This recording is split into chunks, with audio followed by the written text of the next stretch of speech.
Thank you, Cari, for being here today. Thank you for having me. So you are a pregnancy client advocate. What does a client advocate do? What is that? The client advocate meets with the girls and we get to know them.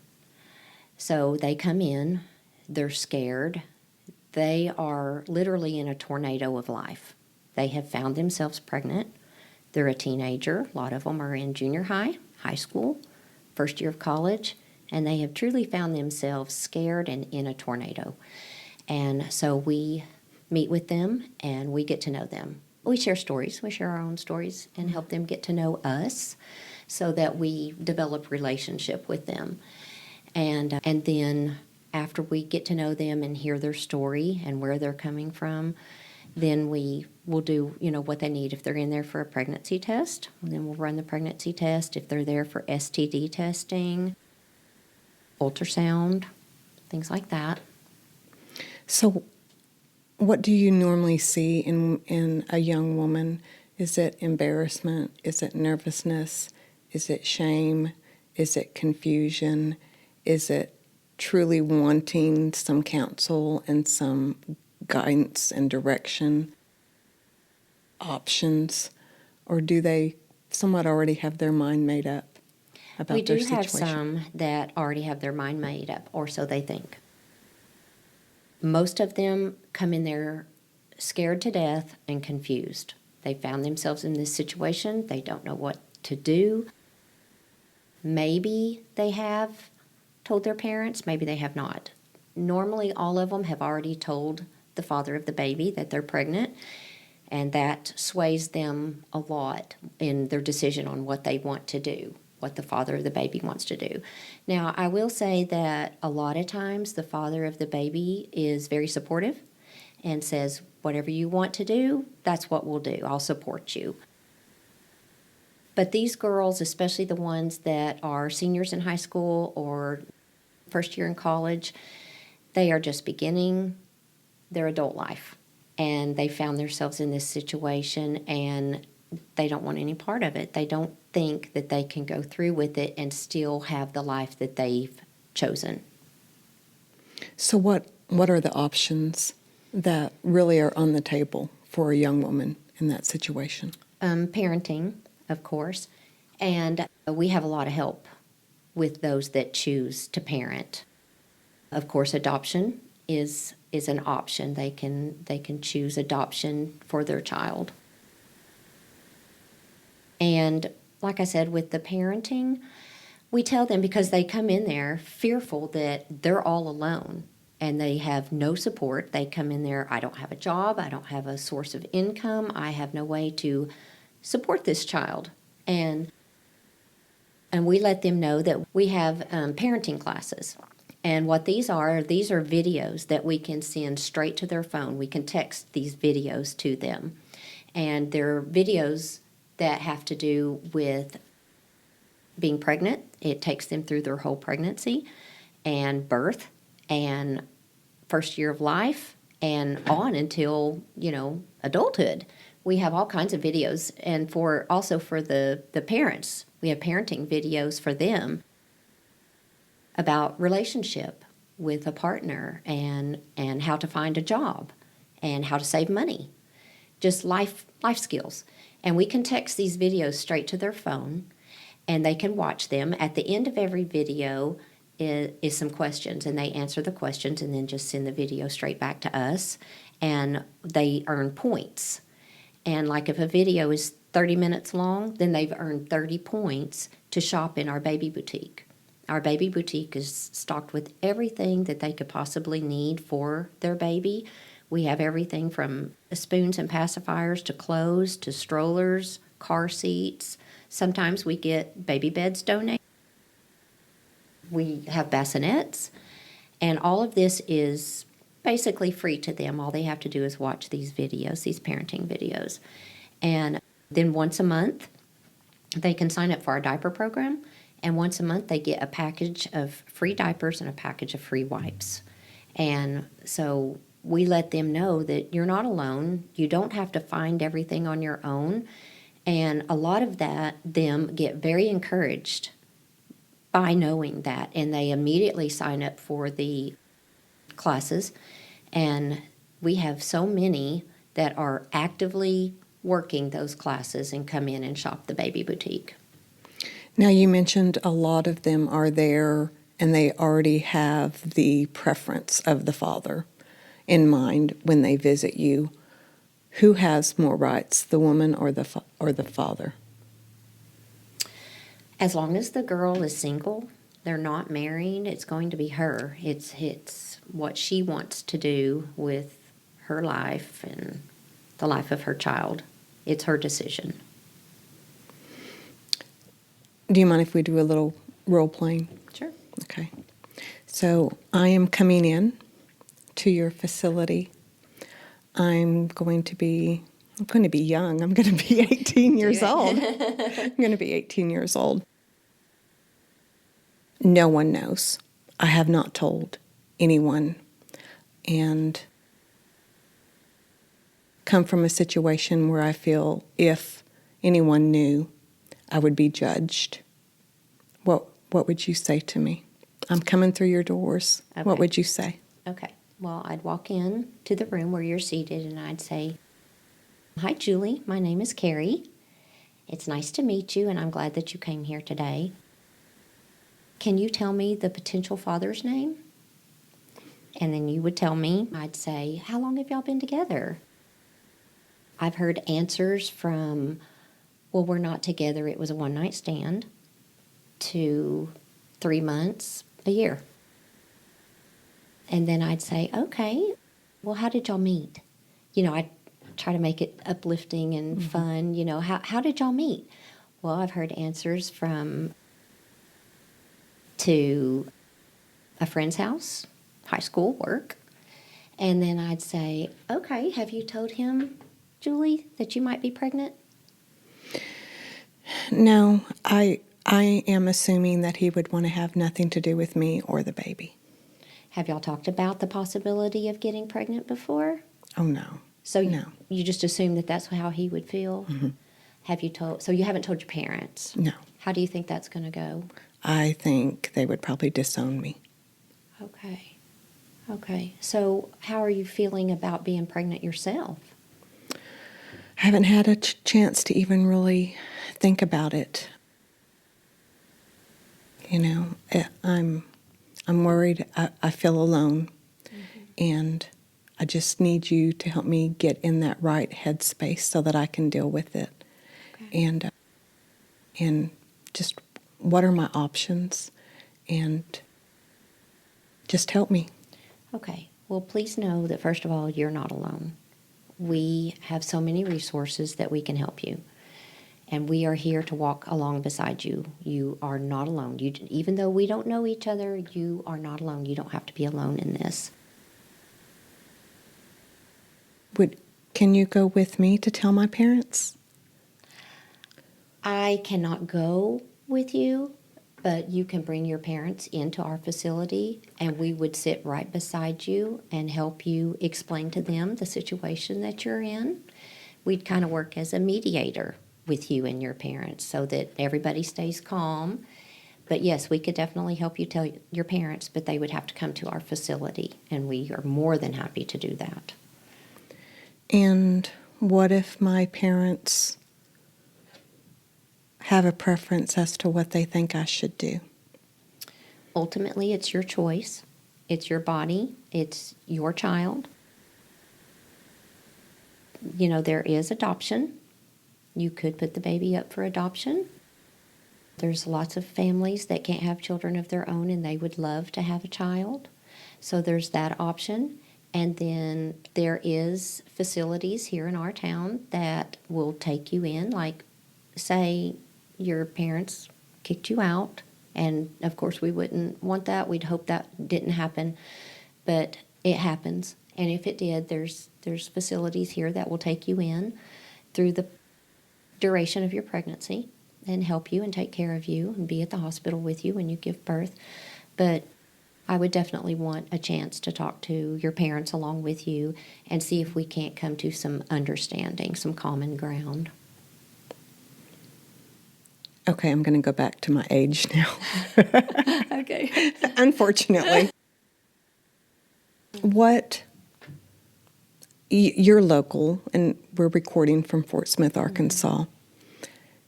What, if someone does not live in this area, and we have listeners all around the country and around the world, what should they look for in a counseling center? And maybe that's key. What should they look for? And how are you set apart from some place, for example, in comparison to Planned Parenthood? Okay, so if anyone is in like another state, wherever they are, they can always Google pregnancy help centers. We do not do abortions at First Choice Pregnancy Medical Center. We do not do abortions. We do not refer for abortions. We don't give the morning after pill. We don't give Plan B pill. We try to save the mom. Now, a lot of people will say, we try to save the baby.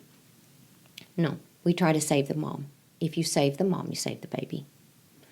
So we pour love into these girls. Some of these girls have been shunned, have been demeaned by their boyfriend and their families, and we show them love, that they are okay, that they're going to be okay. It was a mistake. Yes, you wish it hadn't happened. You found yourself in this situation, but now here we are. And now what are we going to do about it? We're going to walk forward. We're going to give you all the resources and the help that we can. The difference between us and, say, Planned Parenthood, like I said, we do not refer or do abortions. We don't hand out any pills at all. The difference, another difference is we are one of the few places here in Fort Smith that we will do an ultrasound. There's other places that they will do pregnancy test, STD testing, but we are the only one besides like a medical facility, if you went to a doctor, we're the only one, a free nonprofit place that does the ultrasounds. Now, the reason why these girls need an ultrasound, they come in and a lot of these girls, like I said, they don't have any source of income. They're still in school, they don't have a job, and they need to apply for pregnancy Medicaid. Well, you have to have proof of a viable pregnancy. So we give them, when we get a positive pregnancy test, we give them a positive pregnancy test letter that we fill out and we sign.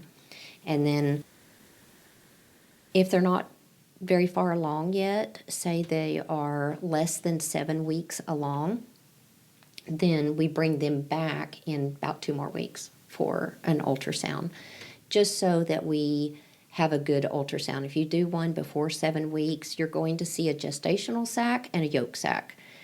That's about it. But if you come back after 7 weeks, you're going to see a good gestational sac, yolk sac, and a baby, and a heartbeat.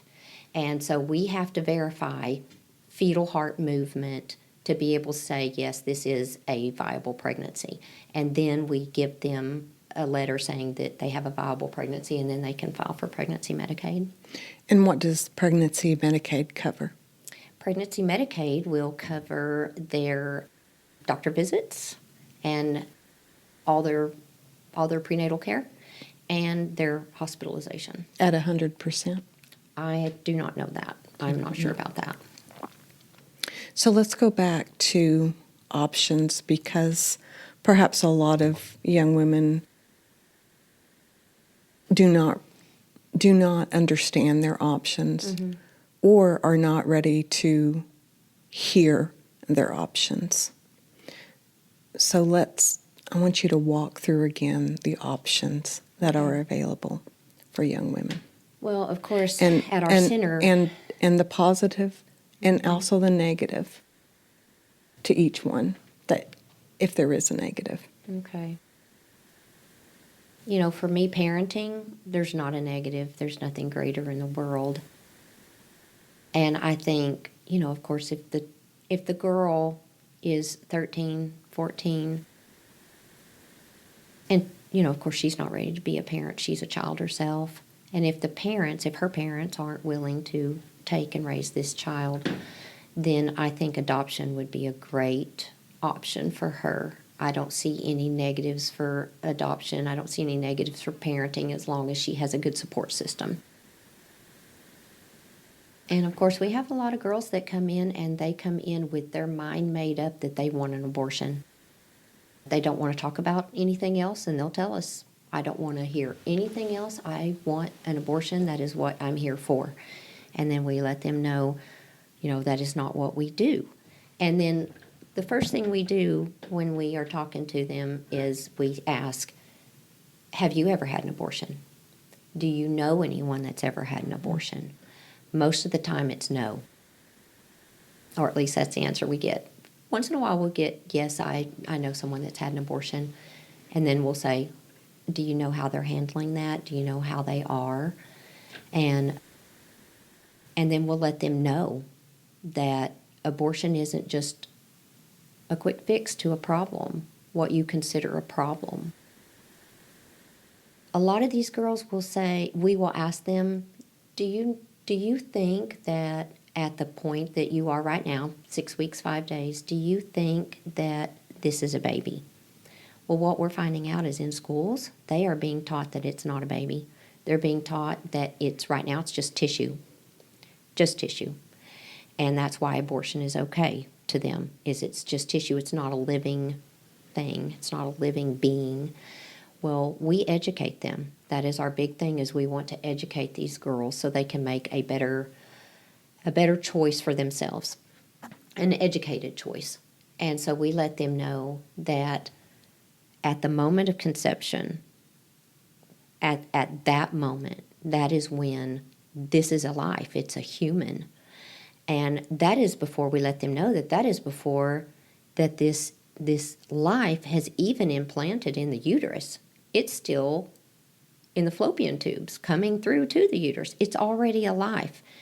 The eye color, the sex that it's going to be, everything about that child is already determined at the moment that sperm meets the egg and conception takes place.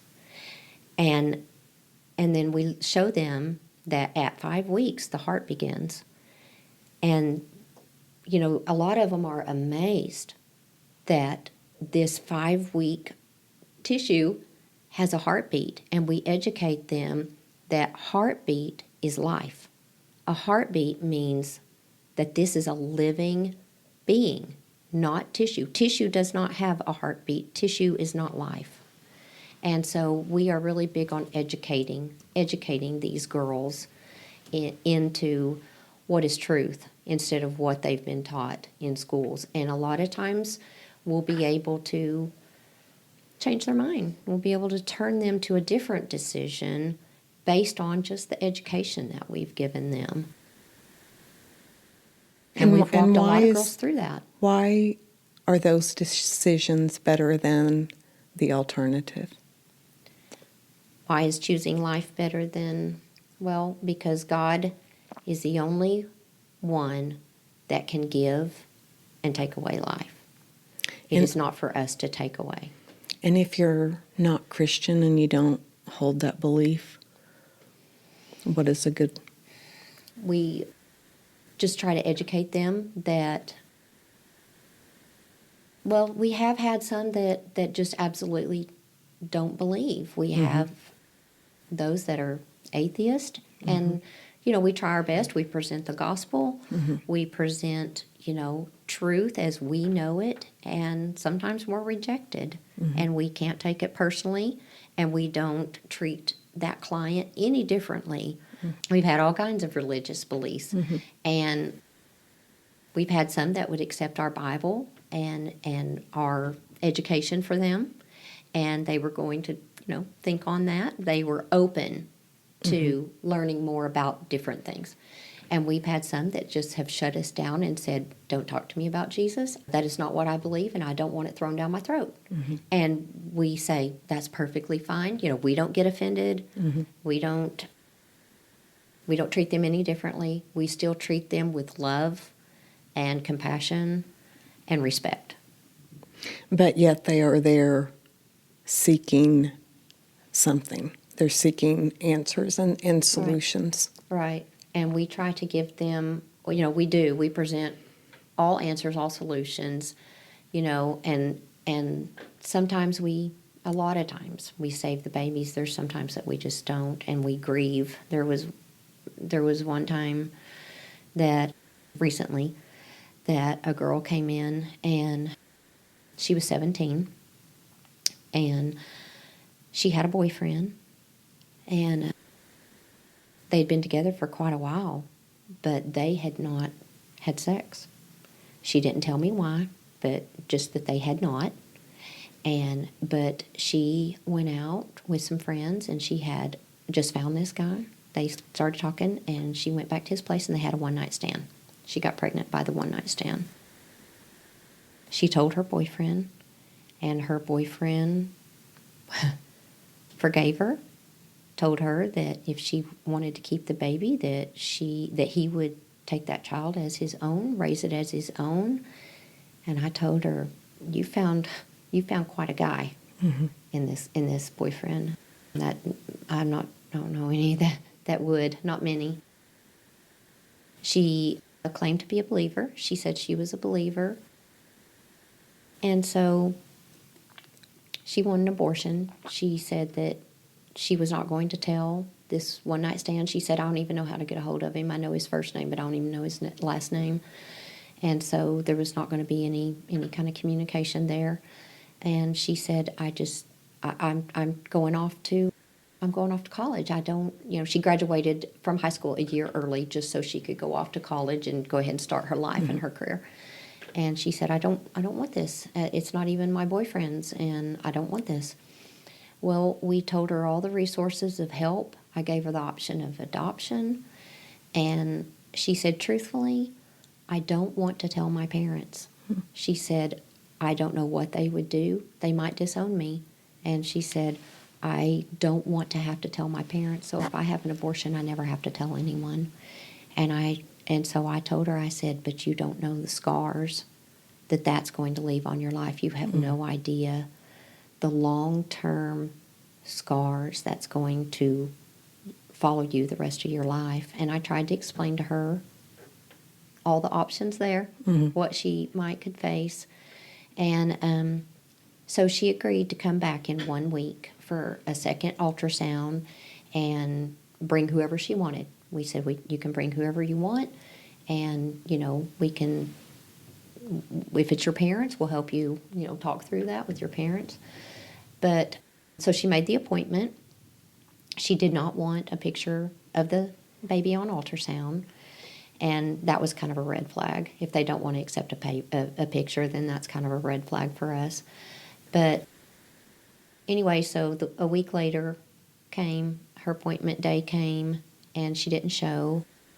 We texted her, we called her. She didn't accept any of our texts or our calls, and so we pretty well figured what had happened, and I grieved. When that day ended, I went to the bathroom and I grieved because I couldn't save it. I couldn't save the mom, and therefore I couldn't save the child. We did give her some material when she left about, we have a program at our center. We have a class, and it's called Post-Abortion Recovery. So anybody that's had an abortion, whether they think they're grieving or not, whether they think that they are affected negatively or not, probably if they were really, truly honest with themselves, they would agree that they're affected negatively. And we have a program that they can go through. It's a great program. Some ladies have even gone through it 2 and 3 times, but they can go through our post-abortion recovery program. You mentioned something that I think they see the short-term reality of their life instead of the long-term enjoyment that they could have from this. Right. They only see they need a quick fix. They see that they need a quick fix. They can't see that, they're not even considering what will happen to them mentally, maybe even physically, because I don't know a percentage, of course, but sometimes after an abortion, you can't get pregnant ever again. It causes infertility. It causes scar tissue in the uterus. And when they decide that they're ready for children, they may not be able to have children then, and they don't think about those consequences. All they can think of is, get me out of my storm, get me out of this storm right now. I think love and compassion is key. And I think today in this culture and society, you're not taught the options. Okay. You hear one word shouting from every aspect of life, from school, from education to the media, that it's your right to have an abortion. Mm-hmm. And I think that is ingrained now in so many young women that is the option, and it is your Yeah. right, and it is the thing to do. And I mean, that's partly why I want you here today, because I want young women to know that there are options. There are. And are they options. can choose, and there are people that they can speak with that will not make their mind up for them, Mm-hmm. Right. but that will give them all the information and empower them Mm-hmm. to make their own choices. Yeah. So I thank you for being here today. Thank you. I appreciate you. it.